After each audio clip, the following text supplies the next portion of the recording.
Kani kadega Batesi TV, bat pidang pet yaki kubor baman kasni, balawan rasha pi da ka Orange Nissan, lom so po niya Fabricate Shillong, ringkat bat ka BDW International School Nongmansong, Langkarding Shillong.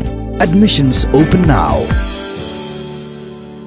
Haga kat pratrip kula lingkot arajar arpo, ka Parliamentary Standing Committee hapo ka jingalam jong Anand Sharma, bat ka kenhuan, ki balawan menyuk kejat hanong ba Shillong, ki Ïakynduh kerpang, Ïakynduh mikmat jong ki lightly Autonomous District Council, bat ikinoy lam jong ki Sengbhalang ka jala Meghalaya, ban ya thiri tai sani Halor ka jing thmu banon ra ka jing penbet thamai, ha ka 6 schedule. Ka jingwan jong ni committee jong ka ying dot bat haw angkeri, shanong ba Shillong, kalong menyuk sngow ya ka eka ba ki Autonomous District Council, bat ki Sengbhalang, ki don ban ong Halor ki benta ba ka sarkar pedang ka terwa, ban wan ra ka jing penbet thamai, ha ka 6 schedule. Ha ka juk kapor kini ka jingalang jong ka Parliamentary Standing Committee, bat kini ki kenhuan kalong ru ban shem ya ki jing ajing mod na ki Autonomous District Council bat kumju ru na ki Sengbhalang. Nakaliang jong chairman ka Parliamentary Standing Committee ha ki jing keren ba ki la pathai ku bor ula kentai pani thu panya ya ki jing theriatai ya ka jing lang ka long ha kini sngi. Ki katu kat ni ki seng ki bla khampau ki bla poi ban shem menta ni ka jing lang na lor ki lightly ki Autonomous District Council ki kentup ru ya ka Federation of Khasi State ka ba kentup iki kli nong senchar hima ka senjuk ki kli nong senchar shnong ka bri nyotram ka ba kentup iki dor bashnong kat ba ki Sengbhalang gi bla khampau ki long ka KSU HYC GSU SRBKBH HANM bat bun gi de ki bla shakhot ha ka ni ka PSC bat nakaliang jong ki baro ki la penpau yala ki jong ki jing sngow ha ka ba de bat ka ni ka jing kwa sarkar pedang ban penbet thamai ya ka 6 schedule.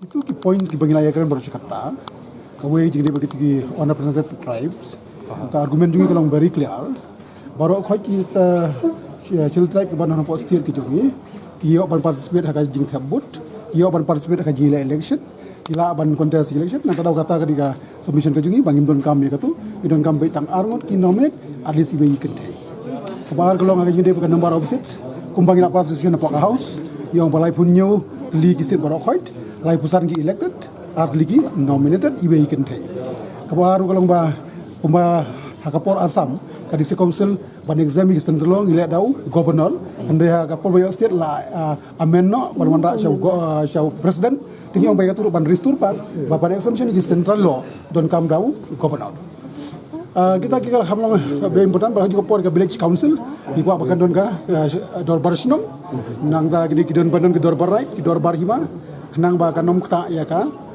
custom ya ka dustur ka jongi nakaliang chairman very clear kata kalong ba nakaliang committee kina ban study examine all the proposal all the suggestion nanta kinsa recommend ka ayu ka parliaments. We had the privilege to have a deliberation. See, all the exercise becomes confidential because it's an exercise for an amendment of the proposed legislation which is before the standing committee.